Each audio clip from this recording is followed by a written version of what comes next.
I think so. I really feel like this isn't working out already. Give me more money. I really thought you were the man for the job, and clearly I've just got it wrong.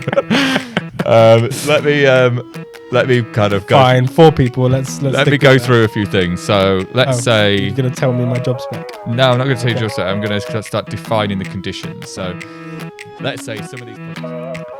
Hello, welcome to Cloud Unplugged. This is season 2, episode 10. I'm Jon Shanks. And I'm Jay Keshur. And today we're going to be talking about platforms and platform engineering, but mostly for developer platforms. We spoke on the previous episode about what developer experience is, spoke about many things facetiously and genuinely around like what was important to developers and reducing the friction around all of the things they have to worry about. And giving them all the visibility and all of the information they need quickly and easily that's actionable, I think was kind of what we're concluding, because if you can action on it, you can improve something to improve their experience.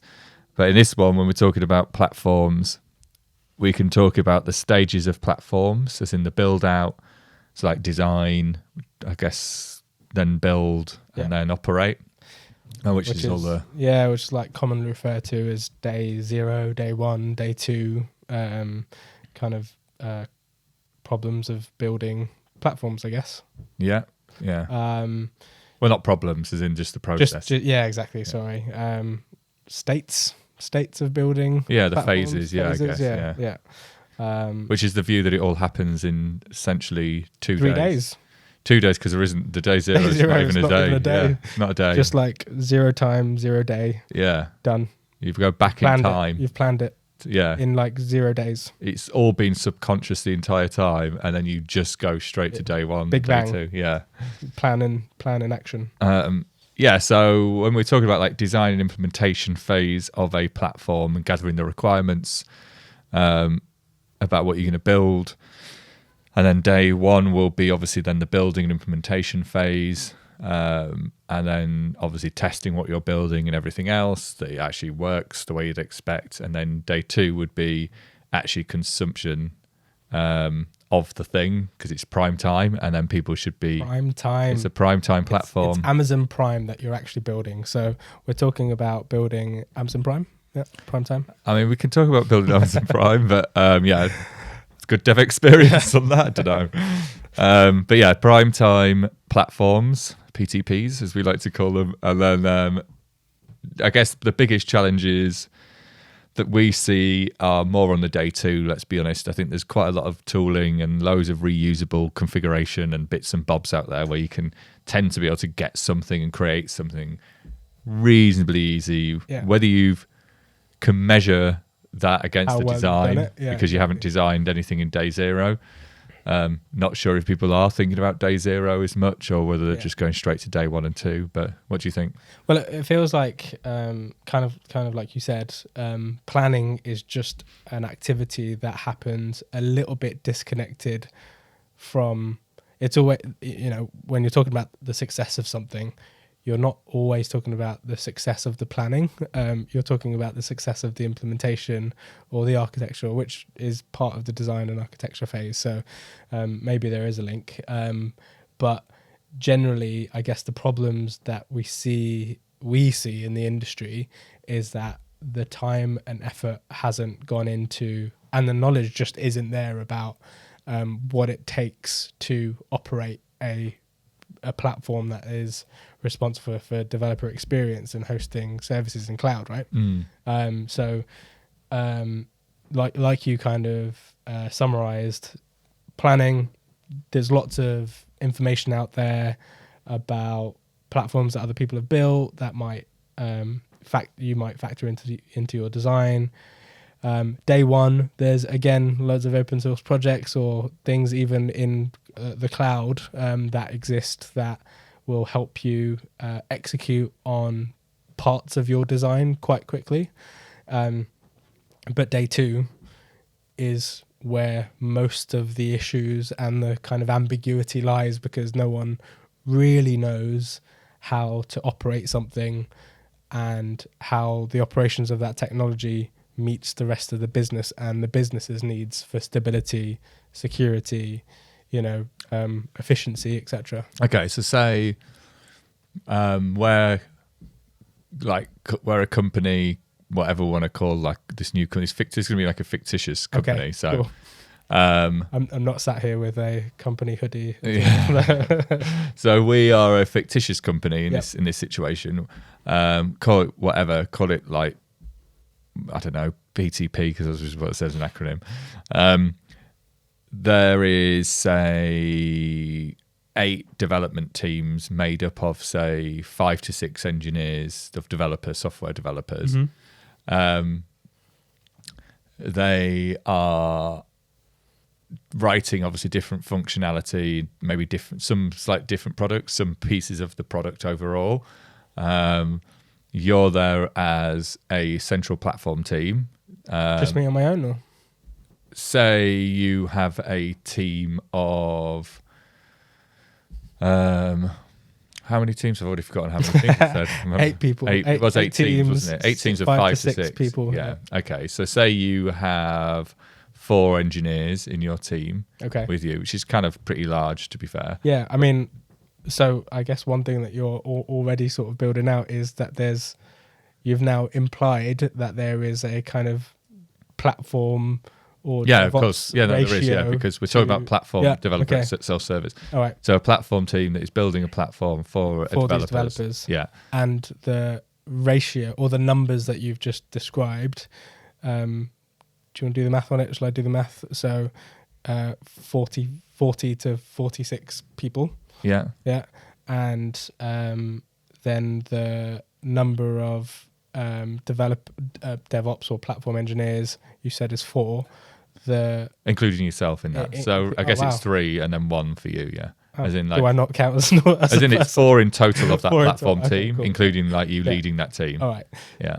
But that already is not actually realistic, right? So it's not realistic. No, because that's how I started this. I said it was a fictitious company. Fine. But I'm saying that the team that I'm building already, I'd be like, so the industry actually puts more time and more value in this function, which means that it is heavily invested in, and the way that this industry likes to invest in this space, weirdly, is by putting people in. Sorry, I'm saying Jay. that's right or wrong. But do I need to hire someone else? Yeah, I think so. I really feel like this isn't working out already. Give me more money. I really thought you were the man for the job, and clearly I've just got it wrong. Let me kind of go. Fine, 4 people. Let's let me go through a few things. So let's say you're going to tell me my job spec. No, I'm not going to tell you job spec. I'm going to start defining the conditions. So let's say some of these projects have already gone into cloud. Maybe there's a bunch of kooky things going on, like on the platform that we've built. No, there was non-centralized function going on for a while. Nice. So embedded DevOps. Maybe some of the DevOps left. Like some of them have been doing Python scripts and kind of bits of glue and string and like maybe secrets kind of all over the place in things, and it's a bit messy. And then someone's like, okay, we really need to do something about it. There's bottlenecks in the delivery. So your boss was like, basically goes to hire you in because they're like, we need to do something about this. We need to get someone in to kind of take a look at all this. And you're like, actually, we need to just probably centralize some of this stuff.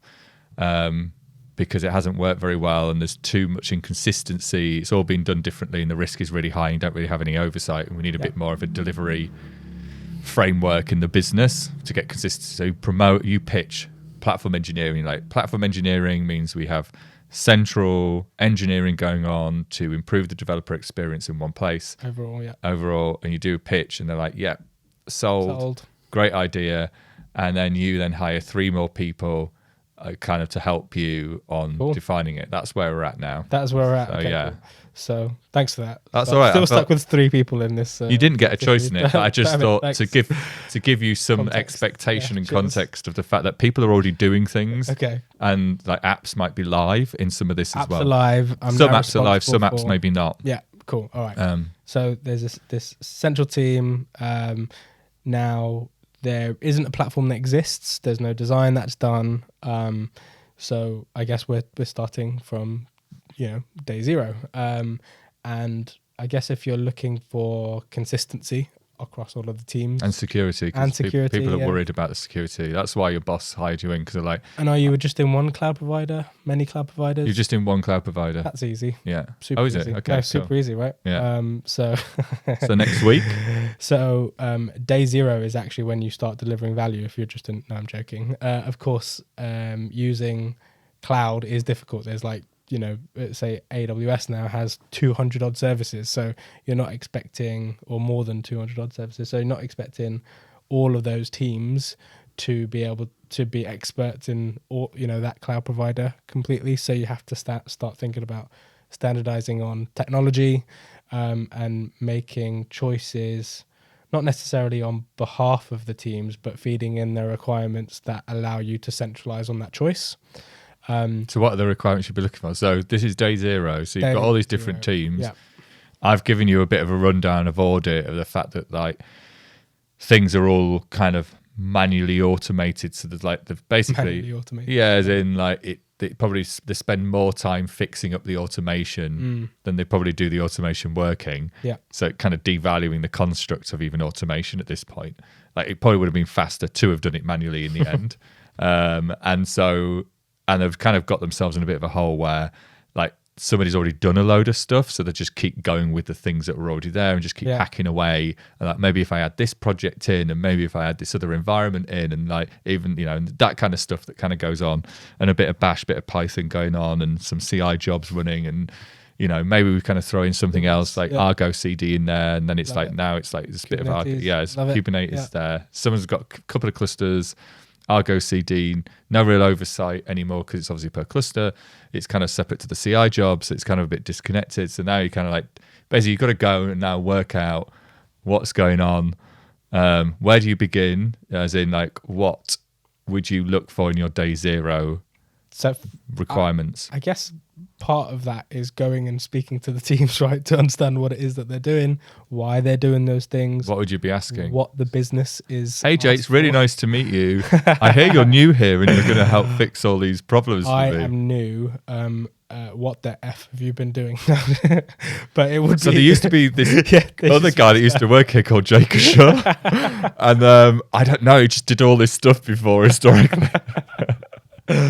Shh, we don't talk about that guy anymore. So I'd obviously be asking, what other requirements, because they have downstream users, right? Or there might be kind of regulatory requirements or whatever of those applications. So they have a bunch of applications which might factor into the design of the platform that you're trying to build. I mean, we've already talked about... So you're saying that you're going to lead on like languages. So first of all, your thing is more about the language. Is that what you're saying? No. So like applications is quite generic. What do you mean? These teams are building some functionality.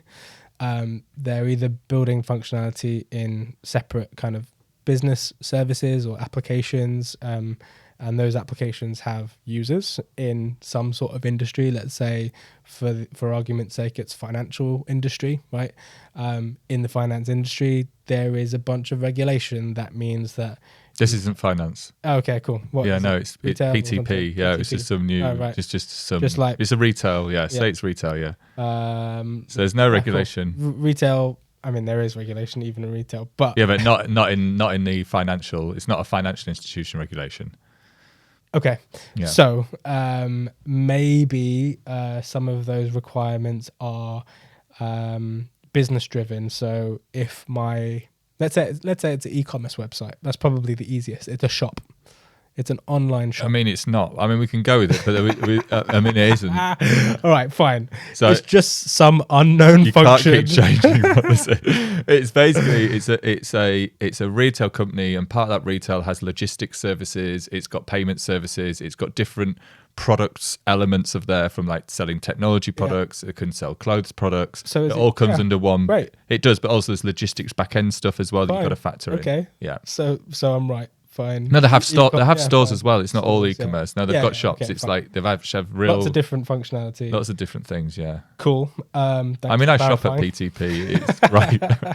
It takes ages to get. So the shop, one of the requirements might be that, or one of the things that the business cares about might be uptime, right, of the service. So that is a big problem, actually. Yeah. It goes down quite a lot. Yeah, there we go. So we already know there's some value that could be driven from a central platform because there's a real problem that it's facing. So uptime, I don't know, one of the things that you might try to design for is greater uptime. Is what about the cost of the services that, like the logistics and do you have like a really high delivery fee, or is there like a really high operational cost for running these teams that is presented to the user? So sometimes things go wrong where the wrong stock gets sent to people. Sometimes that's occurred a few times. Yeah. So that to fire your delivery. Yeah, I mean, this is just really the day in the life of PTP. Oh man. But mostly the biggest issues are probably net new services. So like new ideas. I was trying to be competitive. They just take forever to get out the door. And then basically new features, enhancements. So on the existing services also take a really long time. Right.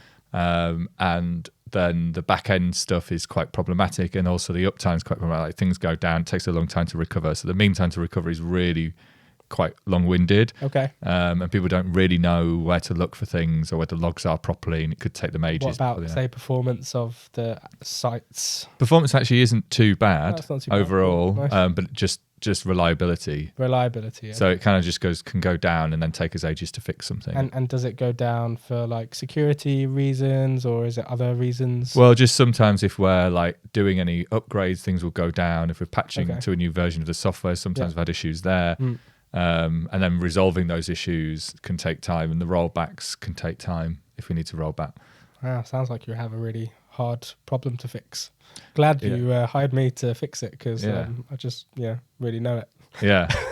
So how's this platform team? What are the what is this day 2? What's feeding into this day 0 requirement gathering? So now we know the fact that the reliability needs to be improved. The time to market can be improved. The developer experience overall basically could do with a helping hand. Performance not too bad, but you might, so in the reliability thing, as an example, Cloud obviously, and we've talked about this on previous episodes, Cloud has lots of different ways to improve reliability, whether it's using PaaS services that come with higher availability and reliability, or architecting your application so that it can be multi-region or multi-AZ, or any and or all of these things. Just means that you're not just reliable but resilient to failures potentially of the cloud providers, right? So in this design then you're saying that we should be multi-AZ or multi-region? At least multi-AZ. At least multi-AZ. Which multi-AZ is just more than one. Multi-AZ just means more than one, correct? Yeah. So is there more than one? To 2? Are we saying 2? Ideally 3. Why not? All right, we're going to go big. Yeah, go big or go home. Yeah, so going to be AZ, so 3 AZ. So this starts to factor in where you're saying you need for reliability, to increase your reliability and your uptime, distributing applications across multiple AZs is going to improve the reliability. If you've architected your app well, and that you're moving state to the right place and all that kind of thing, then yeah, for sure. Having multiple availability zones that your application lives in will mean that it has a greater chance of higher uptime. It will also mean that if one of those availability zones goes down or is unavailable for whatever reason, then your application is affected. Yeah, so you're now saying there's some design principles that are going to shift to the developer teams to capitalize on the platform you're going to be building, because your platform you're proposing is going to distribute applications across multiple AZs. Yeah. So therefore, their application needs to be able to be in different AZs, needs to scale across multiple AZs and take the traffic which could go into either one of these Yep. AZs and then deliver on the outcome appropriately, so that if that AZ went down, there's still the two other AZs. But they aren't necessarily burdened by knowing what it takes to build the application in those AZs, right? So they don't need to change their app. They will have to change their app to scale. But they might not have to know that they are in each AZ, because I'm trying to provide a platform that takes care of some of that complexity, so that cognitive load for them in all of this design isn't on them, right? So all they need to validate is the fact: can there be more than one of my applications alive, and can it receive traffic? Can each one receive traffic equally and serve the request without? Exactly. And the request is the right result you would have expected. Yes. Not If maybe somebody else's order by exactly accident or whatever else. Yeah. Or, so all of these would obviously factor in. If you wanted to go even bigger on that, you might introduce another region with more availability zones if you wanted to improve. And what would that mean to the app? So again, you are trying to figure out whether you now have to think about latency and things like that, where the users are and where they're coming in from, and whether it makes sense for the load of the application to be to be distributed via in the geo that is near.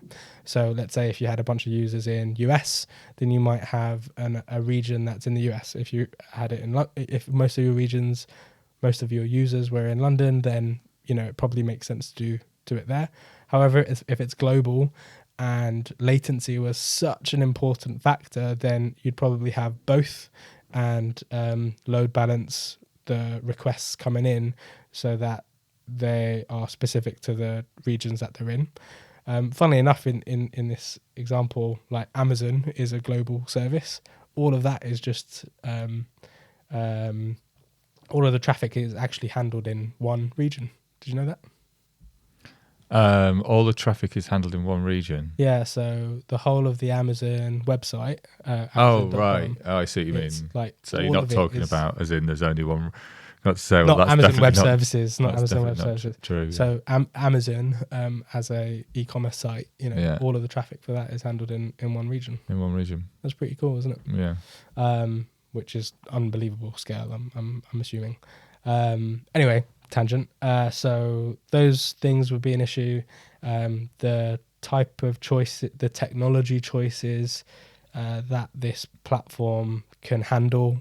So different languages. Am I trying to simplify for only one language? Am I being quite flexible so that you can host? Yeah, there's loads of languages. So many languages. Yeah, okay, there's cool. quite a lot of. All right, so some flexibility, languages. And you might change. I wouldn't say loads, but there's like some people have kind of gone off and done separate things, and so and there's a whole other strategy about how the look and feel of everything kind of comes together better because.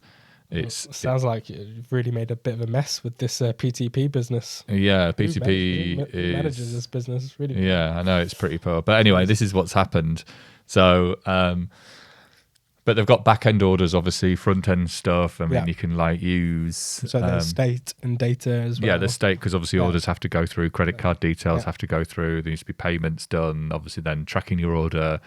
Knowing where it's going to be, delivery dates, all those kind of things. Yeah. So there's like the logistics part, and then obviously there's the payment part, and then there's obviously then the front end part, which is the catalogue of the things that you can buy and the pricing and the So it sounds SKUs, like all the other things. You've already got a bit of a kind of microservice architecture with all of these different teams, which means that there are lots of different kind of components that you might want to be able to scale individually and deploy individually, because those teams might make changes to their applications, and then the way that they interact could be made simple, right? So I'm guessing, let me just take a guess to what the current state is, that every change you make in this organization with these different functions, things like networking, anytime there's a change, has to go through one team, and all of this is centralized, What do you mean by network? So let's say one of your payment applications relies on your logistics application for some reason, and if you've made a change so that your app is available on a different port, then you have to go to some central team to allow communication, if security is an issue, to allow communication between your things, rather than sometimes it be... It depends, because some people share some team stuff and other teams don't. So it's a bit of a mixed bag. So some teams that worked on other things historically ended up sharing the infrastructure of another team, just because they had the relationships before, because they used to be in that team. So they kind of just started sharing it. And some of them, there's quite a few Kubernetes clusters, but then there's some using Lambda and some other things going on across different accounts. All sorts. Yeah. But it's all kind of working somehow in the end. So there's obviously like some front end stuff that's kind of Lambda. There's some things that like obviously trigger some events on when somebody puts an order through or whatever else. There'll be like an event that kind of happens for the back end. So that's kind of the Lambda stuff. But then the other things are where the catalog's hosted and all these other things are all shared in like a Kubernetes clusters. So you've also got different experience and different things being different architectures for different architectures, and those architectural choices that you've made. Are you happy with them? Do you think there's a lot of... I mean, the team made them. Yeah. It's because they were on separate teams, and so they decided that was like the right things to do. Somebody was like, event-driven architecture makes sense for this use case, so they went off and used that. And then other teams were already doing containers, and so they just went off and started to use Kubernetes because they heard about it, and there's like managed services in the cloud, so like might as well use that as well. And are they in one account, many accounts? They're in many accounts, yeah. Many accounts, cool. And not like loads and loads of accounts, but enough. There is more than one, is what I'm saying. And are those accounts just like the stages of these environments, or is there more than that? There's stages plus more, yeah. So there's some stages that have accounts. Mm-hmm. I think some teams have gone a bit crazy with the number of stages. Some have like 5 accounts. Some only have 2 accounts. Yeah. So it's been a bit of a mixed bag on how the team decided to split it up. It's quite a lot of autonomy and cost that... It was because it was central. It was basically decentralized DevOps. Decentralized, yeah. So there's different... No consistency, a lot of... I mean, we tried, like people were speaking to each other, but... reusing and helping each other out. There's Terraform. Oh, cool. No, everyone loves a Terraform. Yeah, so there's Terraform there. Yeah. And there's like lots of different accounts. So it's just that a DevOps decided that the patterns were slightly different. So people were like, some of the data that was the card data, people were a bit risk averse. So they were like, let's split it all out into separate accounts. Yeah. Some people were then using like the production data to test in another account, so it had to be treated like production and all these other things for the credit card data. So that was treated differently and like more secure by splitting everything out. But then other things weren't like that, so they didn't do that. So there's just like evolution of like the requirements from other places. So it sounds like, and we've talked about the kind of landing zone type approach in previous episodes, but I'm going to apply that as a kind of at least a baseline platform to rely upon, and then but that doesn't really solve for developer experience, which is what we're talking about here. Right? Yeah, so we need to. So now you have segregated accounts for teams and some sort of central services that can be reused. So it's less of a decentralized mess that seems to have been created, and there's some consistency to how you're delivering in cloud.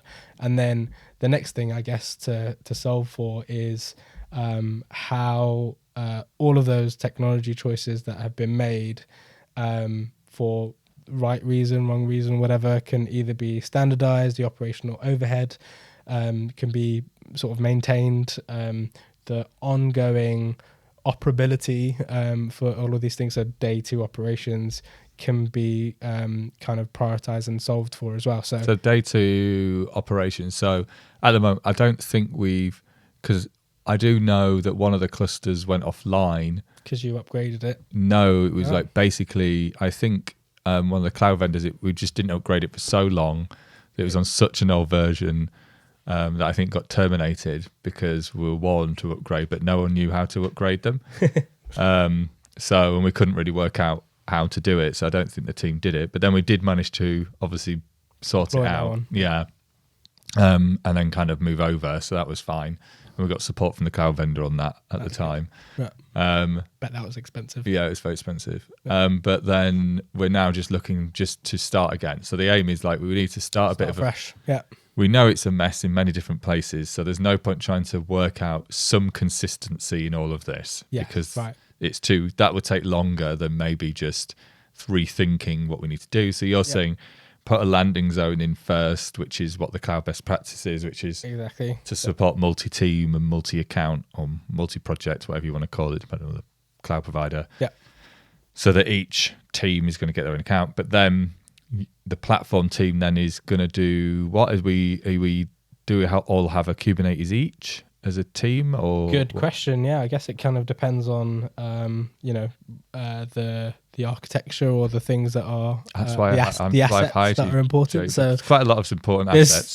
There's a lot of important assets, right? So let's say, well, you actually just sort of spoke about it earlier. So you have card information. Yeah, PCI compliance. And that seems to have data that you probably want to segregate off and have a bit more risk aversion around. Yeah. Whereas other things might not necessarily have the same. That's the highest risk profile of card data, and probably the user data as well. There we go. So so already you've kind of got alignment of workloads depending on the profile of the applications, or you confine everything to the highest risk. If you're really risk averse, you put everything in completely segregated environments where you're not reusing any of the underlying infrastructure, and everything is locked down, and the kind of information flow between teams is now centralized as well. So I'm just looking for a really good developer experience is really more what I'm looking for. Okay, cool. So I'm just wondering like when this developer experience is going to arrive. So at the moment we need to obviously but we're just looking to ship some features faster. Quickly. So we really want to know when this platform's going to be like. It's, from all of these things, me building a platform from scratch now, there's just so many requirements. It feels like it's going to take me quite some time. Probably not like day 2. It feels like day 200 that I would have finished addressing some of these requirements by. We don't need to necessarily, I'm just telling you what the situation is. Yeah. And obviously we can't ship new features until at the moment, but we also have new teams that are going to start. So obviously we know that the current e-commerce, we've got other ideas as a business, so we need to do something because there isn't really a thing to align to. So something that as much as improving what we have. So we need a migration strategy probably to the new thing. This is like so much. There's lots of things happening. It's really but that's good. not as much of a priority as actually the new project, net new stuff that needs to go quick, and we're just trapped because we're don't really know what to use because there isn't a one thing to use. So standardized. So all right, so decisions that we have made. There is now a cloud landing zone. That's good. There is Kubernetes because that's already used. It's already done, is it? Or we can use it now? Well, it doesn't exist yet, but it's a technology choice. So we're still in the tech. Okay. So we're still in the planning, and now we're kind of in day 0 and day 1 of phases of this rollout. So the cloud stuff has been planned, it's been executed on. Now the developer experience is now being planned for and executed on. So as part of that, I'm going to come up with a strategy for using Kubernetes in the organization so that we can standardize on the skills in the org, standardize on how applications are being shipped through the different environments, and standardize how they're being monitored, the observability around all of them, and how reliable they are. So what is just because obviously I've got a few different teams that are outsourced teams. Oh wow! More and more requirements just keep. Yeah, because like we don't have the capacity. We don't have the capacity at the moment with the current teams. This PTP, it's just got infinite. There's like so many. Look, it's just there's a lot going on. So we're there's busy 8 teams business now, or how many more? There was 8 teams before already, but we've got 2 new teams starting. They've started. Well, yeah, I mean, they're about to start. start, so they're doing their own scoping Right. for the new stuff. Obviously, the other 8 existing teams will need to migrate at some point to this new stuff. We need a plan for that. Yeah. So I'm just wondering, like, you've mentioned Kubernetes, you've got the landing zones. How do they Are we just onboard? having a giant cluster? Is it like are you providing like a big platform that we're all sharing, or like what's the? Kind of depends. So, if you're focusing on, I mean, there's credit card details and all this other stuff, so I don't really feel great about us sharing things, to be fair. you don't feel great about sharing. Well, So the that's security risk yeah. would be high, so I wouldn't promote that to be. We've already got that risk now in some projects. There you go. Right. So we've already spoken about this though, right? We already said that the different security profiles of the applications would be in different accounts, different clustered, etc. But not absolutely everything, because you don't want the cognitive overhead of managing it all. Unless, well, I don't know. I there's don't know. I something mean, that takes care of I it do for know you. though that when we didn't upgrade the previous cluster because it was shared, Yeah, caused massive outage. Everything Yeah. died, and Yeah, which we So- don't want either because that was high risk. So you probably want to segregate off some of the applications, so there's not as much risk. I.e., if a cluster goes down, then it doesn't take down the entire business. well, if it's were you saying the all because you said 3 AZs, so you're saying if the whole 3 AZs go down, No. if a someone just cluster. doesn't upgrade a cluster So anymore, yeah, I mean a cluster. well, can we just make that easier so that that's not a problem? That's a good idea. So what things are there in the industry that make cluster upgrades easier? In fact, I how mean, do you do are cluster upgrades? you going to? Well, you're the team, so I mean that's kind of why. Let me ask the team. You- How do you do cluster upgrades, team? You Terraform. So you guys are already using Terraform, Yeah. right? So there's functionality in there that allows you to upgrade a cluster, and Amazon makes that sort of easy. But there's loads of operational things now, or questions that need to be asked, right? So, am I responsible for the cluster? Probably, but you have a bunch of apps in that cluster. Do I decide when to upgrade and potentially affect your apps? Who knows? Well, I don't Something know that because we've needs to got be 10. decided. There'll be 10 teams in total. So I have to potentially. So how many go to clusters are all you of those proposing teams. for all those teams in the end? We'll take the requirements in hand, but let's, for argument's sake, and I'm not saying that this is the most efficient, but for argument's sake, let's say each of those teams has multiple clusters, one for each stage of their environment pipeline or whatever, or stage of development. So let's say dev, UAT, and prod. So now there's 30 Wow. clusters, Okay, 10 teams, 30 clusters, that's a lot of clusters. and each team. How much is this going to cost? It's so cheap. It's like super cheap. Okay. But now you have a obviously the choice that has been made is that all of the accounts and clusters are segregated. No underlying infrastructure, so a bit less potential. Well, less of a footprint for security issues to happen in. But then the cognitive load and the operational overhead is high because you now have to manage 30 clusters. Also, each time you do an upgrade, you have to. Who are you talking about when you say you now have to manage? Who's the you in the platform team Okay, now sorry. has to. But not the developer. If they are responsible for the cluster, maybe they. In this weird scenario where I don't know if I'm the platform team or I'm just like. Yeah, you own the platform I'm team. the platform team. Cool. So this is my decision that I cool. All right. I hope so. I'm just trying to still figure out this weird I mean, fictitious scenario. So you were hired in to solve this problem. so I have 30 clusters, and I'm gonna take responsibility of owning these clusters. However, I think because it's going to be, I only have 3 other people working in this, and those 3 people cannot feasibly go into each of these teams and ask them when they can upgrade a cluster. The only thing that I can think about is using some solutions out there that make that easier.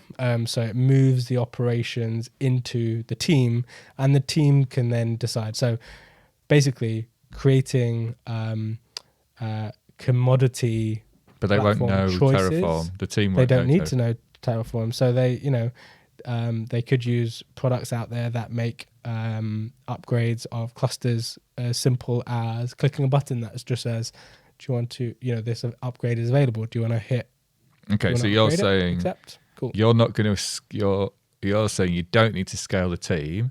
I'm going to try not to scale the team. Otherwise, and you doesn't whether the team won't need to know Terraform that's consuming this cluster. Yep. And the clusters are going to use something that basically upgrades themselves almost, or something is doing this upgrades. Yes. And the team is going to be responsible for when that happens because it's their application. Is that what you're saying? Application. They're responsible for their application. I'm responsible for the clusters. However, I don't want to be responsible for upgrading their clusters, so I want to pass that down. But you can't because I've only got 3 people. I can't feasibly be responsible for that, right? So I have to find something, a solution out there that takes care of or moves this responsibility down, or build it myself. And I can't build it because I've only got 3 people. So okay. So you're buying rather than building. So at this stage. I am buying a solution that does this. What are the other problems, I guess? Well, just the speed of access. So if I'm getting this cluster that my team needs, like how long is that going to take? So in this magic solution that I've bought rather than built, you can actually self-serve clusters. Okay, so we've got a way for the team that's going to get these 2 clusters. Yep. Which obviously moving friction on access Exactly. for infrastructure. And then how do I get environments in the cluster for my apps that I need to deploy? So an environment is essentially a namespace, or one concept of environment is a namespace. A different environment, you could construct it as a cluster, depending on how much infrastructure you want to reuse or not. But all of that is also self-serve. So you can either get a namespace yourself, or you can get a cluster yourself.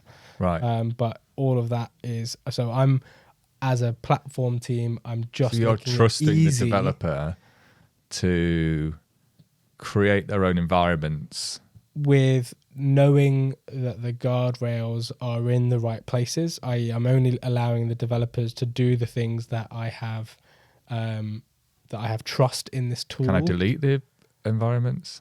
It kind of depends. Do I want you to delete the environments? I think it should be allowed. So yes. Yeah. Apart from potentially prod, just in case you mess up the code. And that would be a guardrail, is what you're saying. That would be a guardrail, exactly. However, if you wanted to delete dev, if you wanted to delete UAT, go ahead. Right. Or but just not prod. I just can't destroy prod. You can't destroy prod. Yeah. Okay. Or there's an additional gate that you need if you are destroying prod. For example, if you wanted to do blue-green deployments in prod, and you were kind of moving off of a cluster, moving your workloads onto another cluster, you probably do want to delete the one that is just sat there doing nothing, right? Yeah. So yeah, those types of guardrails and rules can probably can happen in this wonderful. And how product. will this cluster optimize itself for costs? So because the other thing we've had is obviously lots of idle, resources just out there. It's costing a lot of money. We're not really using the infrastructure fully. Thankfully, that is one of the benefits of Kubernetes. So there's lots of different add-ons in this world, autoscalers and such, and then ways to manage your application as well, so that scales to demand. So if your application is scaling to demand and your infrastructure is scaling to demand, then as long as the right information is being fed into the clusters and the management of those clusters, then yes, it's going to be efficient. So in this platform, I can get the infrastructure without knowing much about without having the skills, knowing how you've done it, but it happens somehow. It happens, yeah, exactly. And then I can get access to environments.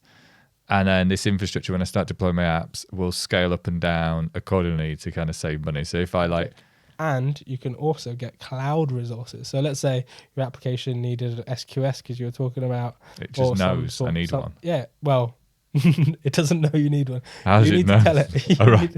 You need to tell it that you need one. How? But Right. Okay. you don't necessarily need to know Terraform. So I'm going to standardize. I'm going to standardize the way that you're asking for cloud services, like a Kubernetes cluster, or a database, or a message queue, or anything like that. So in this experience, so before, because we're talking about dev experience, Yeah. and we're talking about all the touch points of a dev. So I can now CI. Is that there? It's I'm a platform team, so one of my responsibilities is making sure that I've standardized on a CI. Okay, so I've got a CI that my team can use, so that's kind of there. Yeah. And I've also integrated automatically, the way that you can deploy from CI into those clusters. right, okay, so all I do, what's on the dev team in this platform? In this, You write code, you containerize that code, so write a Docker file, and that's it. and you have to write either some Kubernetes templates or a Helm chart or something, and pop it into the right folder structure that I'm going to give you, and then it will just appear in your cluster.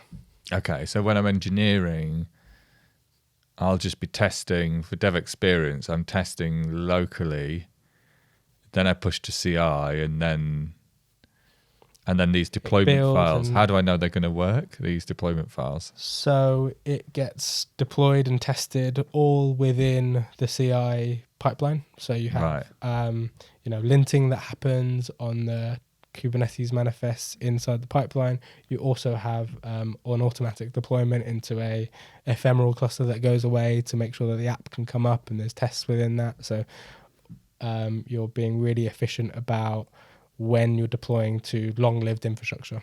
Right.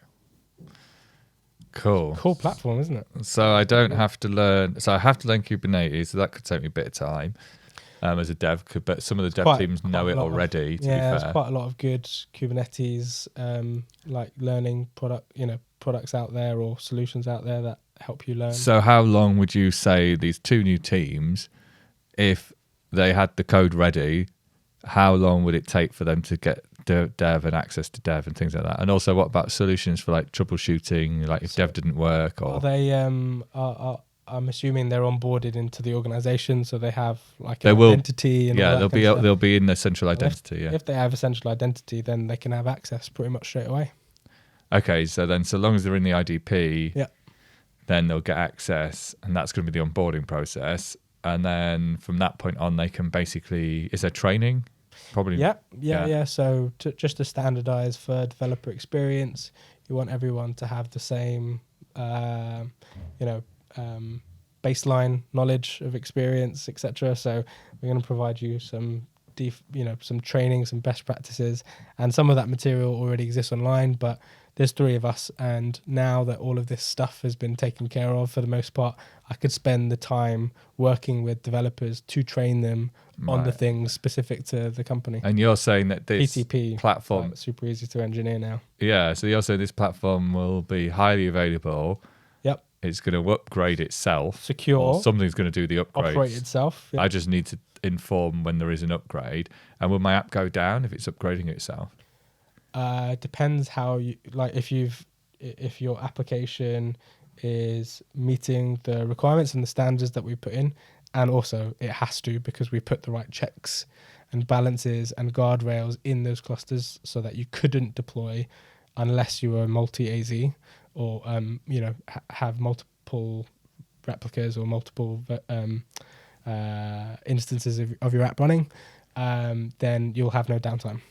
Okay, so you're going to put policies in place that would force me to have enough scale in my deployment that match your requirements. Exactly. And then the upgrades then shouldn't impact. And then the things on there that maybe are your things, will there be impact to those things, whatever those things are? How am I going to get my logs and other stuff off this infrastructure? We manage that. Don't worry about it. So there won't be any downtime for my logs are not going to disappear all of a sudden. No. And we'll just ship it to cloud. They have services that. So I have access to how do I get access to the cloud? We'll manage that all through the landing zone. All right, so you're going to give me access to the cloud and the platform does that? Or like I need to speak to the team or like?